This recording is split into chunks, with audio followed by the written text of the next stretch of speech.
नमस्कार जय जगन्नाथ। आजकल पिलामाने बापा माँ सेवा करिए तो भूली गले आमर छोटे उस्ताद क्रेज चलती तो बाबा गोड़ घसवाक कथा कौन कि तो बाबा को परिश्रम हो जाता और जिते आसिक गोड़ बिंदुचु कहीं शोई पड़े छोट उस्ताद चलीगले मसाज होलानी बाबा मालिश करदे आउ पुणी केते कथा तांकर शुणी शुणी मुंड खराब हो देख तो से कौटी कौटी गोटे भी जगह से बाद दौनी गोड़ से गोड़ पुणी जाकि घसीदेव पिठी हाथ सबुआड़े घसी दूसरी और घसीबार स्टाइलटा देख आपन को मजा आपण मैंने देखी देखिए आराम पाई ना थे आसतु ना हाथर मसाजटा ने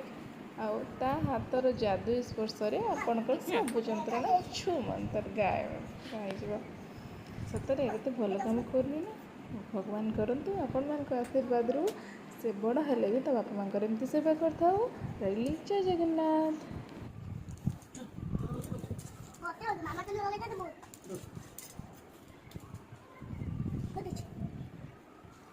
বসো বসো